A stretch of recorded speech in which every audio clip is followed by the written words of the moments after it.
kita masih menggunakan LPG, tapi nggak kayak dulu, nggak banyak, sudah mengurangi 50%.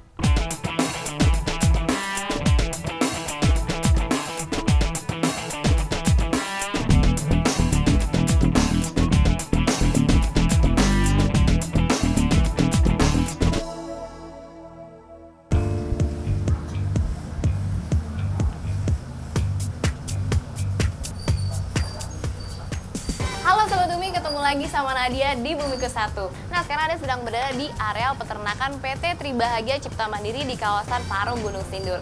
Di peternakan ini banyak banget sapi-sapinya Sobat Bumi. Otomatis banyak juga kotoran yang dihasilkan. Nah, Sobat Bumi tahu nggak sih kotoran hewan ternak ini menjadi salah satu penyumbang gas rumah kaca buat lingkungan. Tapi itu kalau nggak dimanfaatkan dan dibuang begitu saja, bisa bersumbangsi sebagai energi bersih di Indonesia. Apalagi kalau bukan biogas. Ternyata untuk membuat instalasi biogas ini nggak perlu cara yang susah dan nggak perlu barang-barang yang sulit. Kita bisa menemukan barangnya sesederhana mungkin di kehidupan kita sehari-hari. Nah, mau tahu Sobat Bumi instalasi biogas yang seperti apa? Jangan kemana-mana, tetap stay tune di Bumiku 1.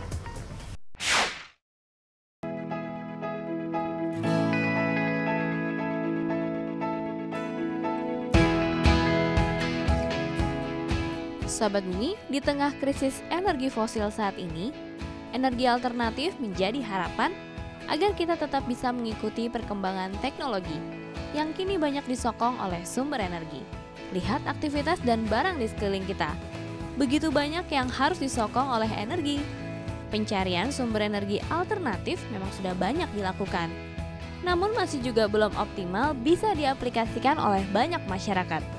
Satu di antaranya adalah biogas. Biogas atau gas yang terbentuk dari aktivitas anaerobik atau fermentasi bahan-bahan organik sebenarnya bukanlah teknologi baru di Indonesia. Sekitar tahun 1980-an, teknologi ini sudah banyak diperkenalkan. Hanya saja sampai saat ini, biogas belum banyak diaplikasikan karena harga pembuatan instalasinya yang masih tergolong mahal, serta cara pembuatan dan perawatannya tergolong susah dan tidak user-friendly.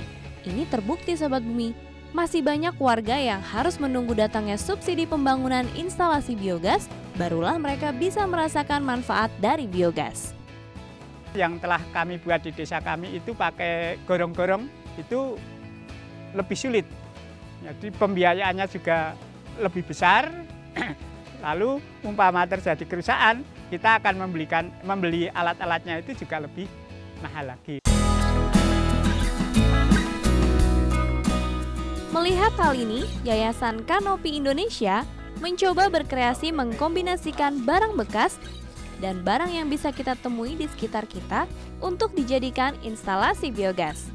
Mereka menyebut instalasi biogas milik mereka dengan nama Eko Biogas atau biogas plastik. Instalasi biogas milik mereka sangat sederhana, mudah dibuat dan jauh lebih murah dibandingkan dengan instalasi biogas lainnya. Penggunaan biogas yang seperti ini cukup efektif dan pembiayaan untuk itu bisa dijangkau oleh masyarakat. Penasaran bagaimana instalasi biogas plastik milik Sobat Bumi kita? Langsung saja simak tuntas infonya di episode kali ini.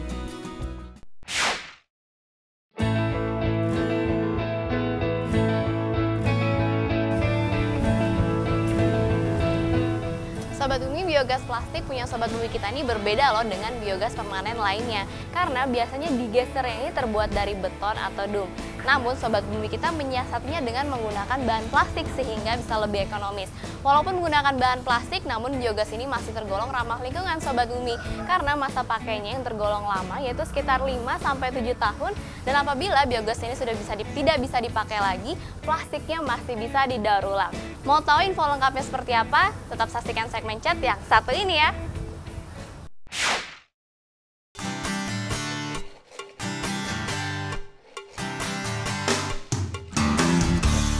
Jadi di sini kita biogas yang kita bikin itu menggunakan plastik. Nah, kenapa kok kita menggunakan plastik? Padahal kita ketahui bahwa plastik itu merupakan pencemar lingkungan ataupun tidak ramah lingkungan. Untuk plastik sendiri, ya, dari harganya cukup murah. Kemudian untuk pembuatan instalasinya cukup mudah. Jadi setiap orang yang sudah kita latih ataupun melihat proses pembuatannya, nantinya bisa menerapkan sendiri, kemudian mengembangkan dan lebih banyak lagi yang menggunakan.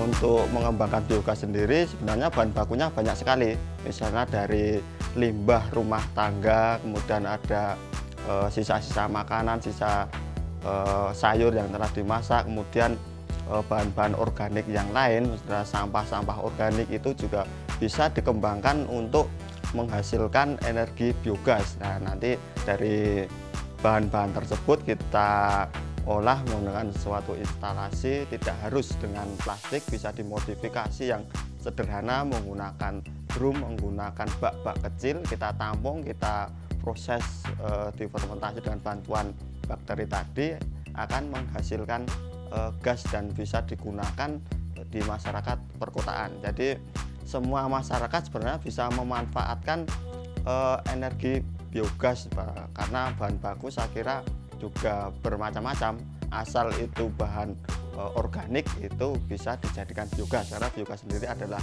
gas yang mudah terbakar yang dihasilkan dari sisa-sisa bahan organik.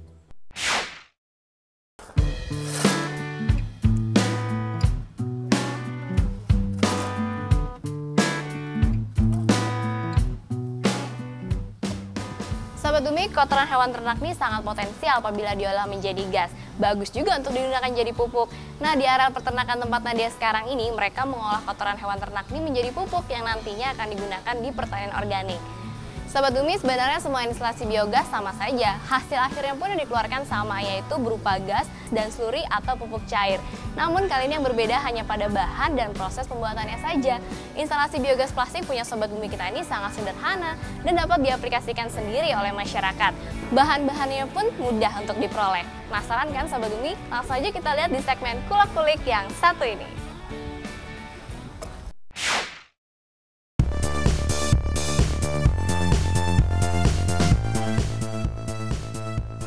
Sekarang saya akan memperagakan bagaimana membuat instalasi biogas dengan menggunakan plastik. Jadi bahan-bahan yang digunakan, yang pertama ini adalah plastik PE. Jadi ini ada plastik PE. Jadi plastik PE istilahnya adalah plastik polietilen. Kenapa kita menggunakan yang plastik PE ini? Karena yang pertama, ini plastik PE ini dia kuat dan lentur, dia tidak mudah patah dibandingkan dengan plastik yang lain atau plastik PP. Kalau plastik PP dia agak tebal tetapi mudah pecah kalau dilipat. Ya, jadi kita menggunakan plastik yang PE ini karena dia sifatnya lentur. Yang kedua, ini kita menggunakan pipa paralon. Yang pertama ini adalah 4 in. Nah, 4 in ini nanti digunakan untuk memasukkan kotoran ke dalam digester. Pipa paralon yang setengah in. Jadi nanti pipa yang kecil ini fungsinya untuk menyalurkan gas dari bak digester ke penampung gas dan ke kompor. Kemudian yang digunakan lagi adalah karet ban bekas yang bagian dalam. Jadi fungsi dari karet ini nanti untuk mengikat paralon yang 4 in ini di plastik PE. Kemudian yang keempat, ini sebenarnya bisa digunakan karung atau terpal. Nah, nanti fungsinya adalah untuk melapisi digester. Ini biar dia aman dari batu-batu ataupun akar-akar yang di dalam tanah. Ini ada beberapa bahan yang ada beberapa tipe untuk menyambung paralon. Yang L ini fungsinya nanti dia untuk menyambung pipa yang berbelok. Kemudian ada yang model T. Nah, untuk model T ini nanti ya fungsinya nanti untuk memasukkan ke penampung gas dan ke tabung kontrol. Kemudian yang paling penting dalam rangkaian biogas itu adalah shock drat luar dalam. Nah, ada shock guard luar dalam, disesuaikan dengan nanti ukuran pralonnya. Kalau pralonnya setengah in, ya shock guard yang bagian luar dan dalam ini adalah setengah in. Fungsinya ini nanti untuk menekan plastik biar tidak bocor atau biar rapat.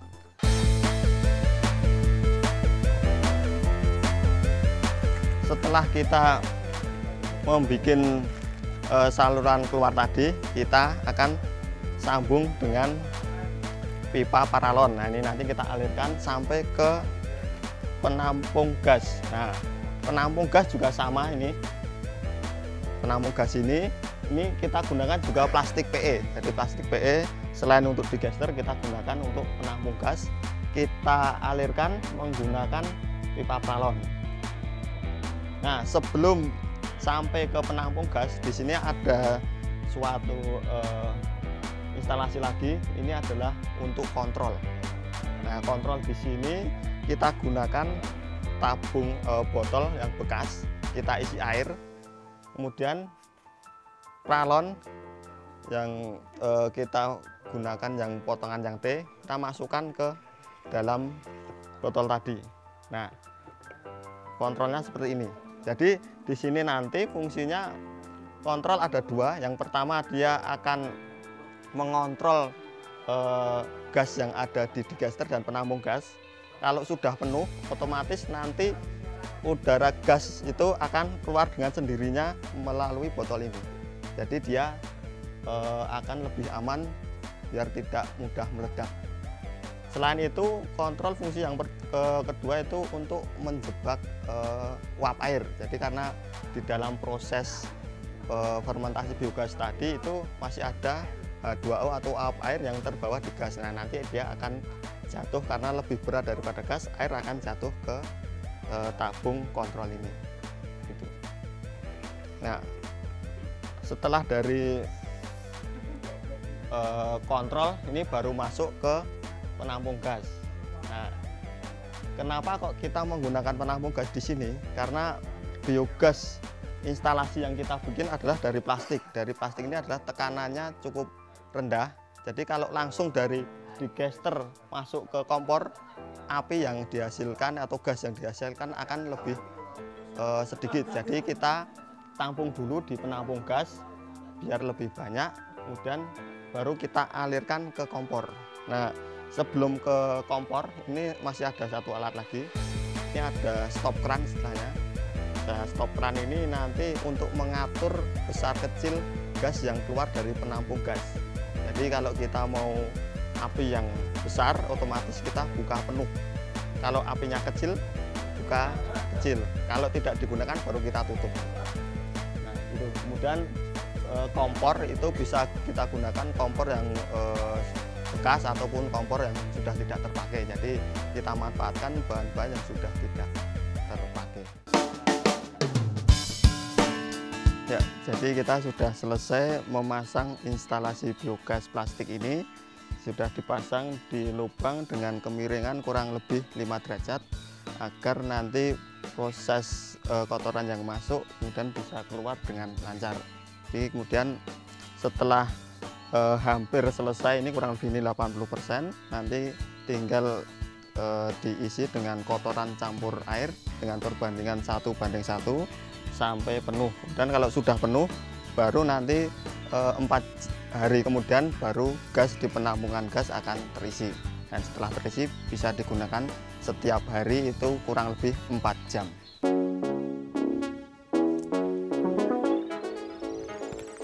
Nah, ini merupakan salah satu bahan baku dari biogas. Ini kotoran sapi yang masih baru. Jadi untuk bahan baku biogas sendiri yang paling bagus adalah kotoran sapi yang masih baru, karena di ini belum terjadi proses fermentasi. Jadi gas yang dihasilkan nanti akan lebih bagus atau lebih banyak.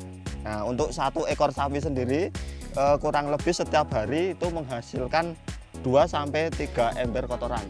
Jadi untuk bahan baku instalasi biogas yang kita bikin dari plastik itu sudah cukup untuk setiap hari digunakan.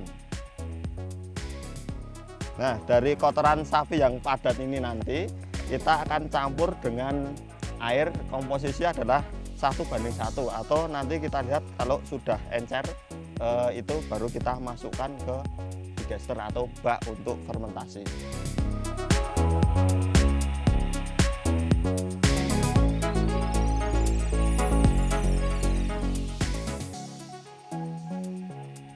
Ya, sebelum kita masukkan ke bak digester, ini kotoran kita campur dengan air agar lebih encer.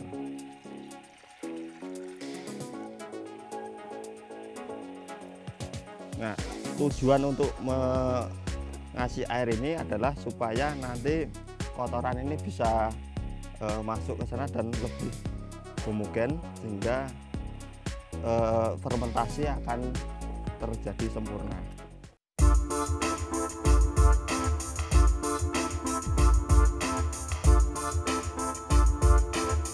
Nah, ini jadi kotoran yang sudah kita campur air dan sudah terfermentasi, jadi hasilnya adalah cair. Jadi gas yang tadi dari kotoran tadi sudah terkumpul ke bak penampung gas, sehingga untuk hasilnya atau slurinya ini sudah tidak mengandung gas metana, ataupun kalau mengandung sudah sedikit sekali. Jadi sudah aman untuk digunakan sebagai pupuk cair, nah, nanti sebagai pupuk organik.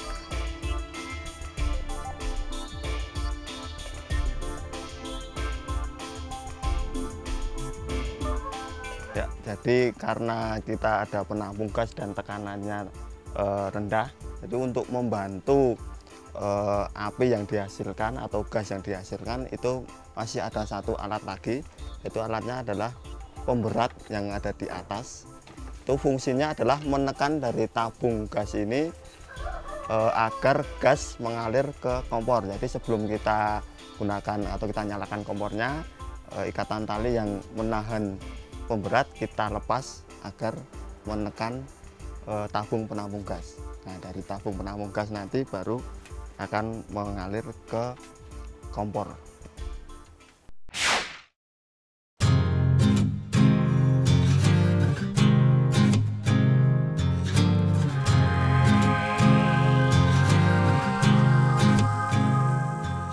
Sobat Bumi, ide membuat biogas plastik ternyata berawal dari aktivitas Yayasan Kanopi pada saat melakukan konservasi lahan di sekitar lereng Gunung Merapi.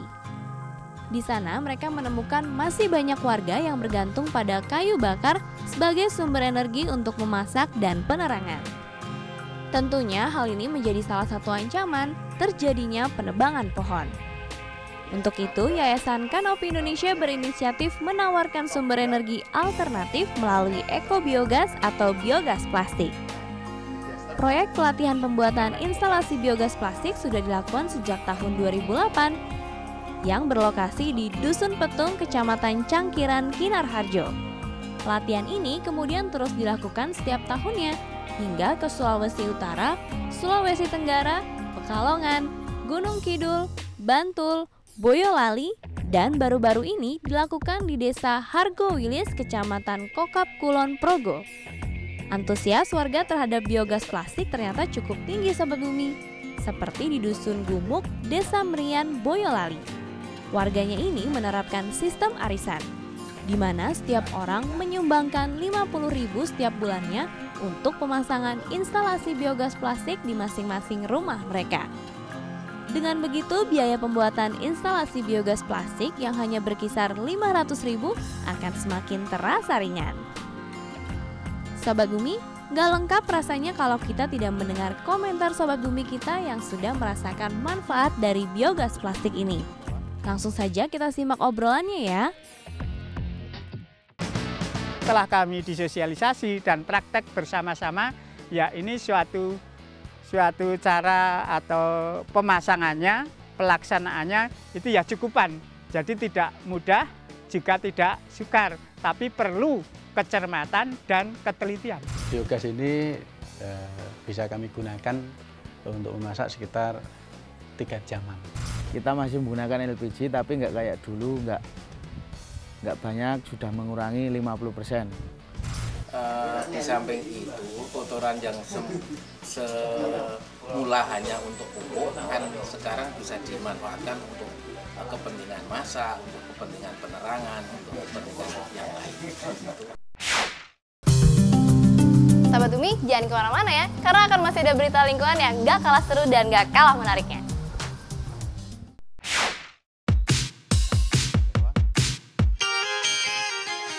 Sahabat Bumi, limbah organik walau dapat terurai di alam, namun bila tidak diolah, bisa menjadi penyumbang gas rumah kaca ke lingkungan. Pengolahan limbah organik menjadi biogas menjadi solusi yang tepat untuk mengurangi efek gas rumah kaca yang dihasilkan ke lingkungan, terutama bagi limbah peternakan yang menyumbangkan gas rumah kaca ke lingkungan sebesar 18%. Di Kampung Cihurang, Desa Cijayana, Kecamatan Mekar Mukti, Kabupaten Garut, Jawa Barat, biogas berbahan kotoran ternak diolah sebagai sumber energi untuk memasak dan penerang. Kampung yang masih belum mendapat akses listrik ini sangat terbantu dengan adanya instalasi biogas pemberian dari Universitas Padjadjaran Bandung. Instalasi ini mampu menghasilkan 14,4 meter kubik gas metan setiap harinya. Gas ini cukup untuk memenuhi kebutuhan memasak dan penerangan untuk 13 rumah dan 1 masjid selama 2 jam. Sangat potensial bukan Sobat Bumi? Manfaat biogas pastinya akan lebih terasa bila semakin banyak masyarakat mulai mengaplikasikannya. Tidak perlu terpaku pada limbah ternak, limbah organik lainnya juga potensial untuk dijadikan bahan baku biogas. Semoga inovasi dari Sobat Bumi kita melalui instalasi biogas plastik dengan bahan dan teknik pembuatan yang sederhana ini bisa menjadikan biogas sebagai sumber energi terbarukan yang merakyat.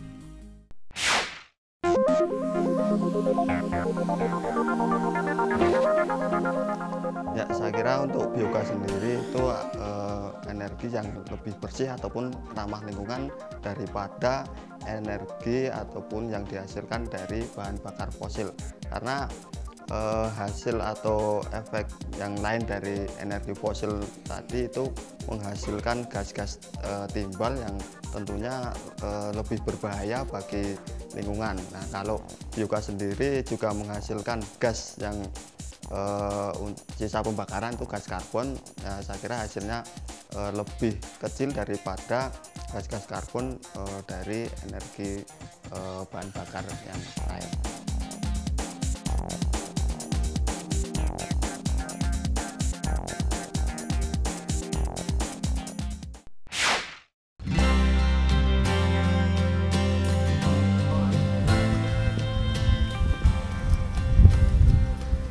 Sobat Bumi, punya inovasi ramah lingkungan apabila tidak dimanfaatkan oleh orang banyak, sayang sekali ya. Apalagi di tengah krisis energi yang sedang terjadi saat ini. Harusnya biogas hadir menjadi solusi konkret atas permasalahan ini. Semoga dengan tips dan inovasi sederhana milik Sobat Bumi kita dari Yayasan Kanopi Indonesia, semakin banyak lagi nih masyarakat yang beralih menggunakan energi bersih yaitu biogas. Dengan begitu, gas rumah kaca dari sektor peternakan pun dapat dikurangi dan Indonesia pun bisa menjadi negara yang lebih mandiri energi. Sobat Bumi, nanti juga nggak lupa ya untuk ingetin selalu follow Twitter Bumiku1 di @bumiku1.tv. Dan saksikan terus episode menarik lainnya setiap hari Minggu jam 5 sore, pastinya hanya di Dai TV. Kalau gitu Nadia pamit dulu ya, sampai ketemu minggu depan. Bumiku1, lestarikan selalu. Dadah Sobat Bumi!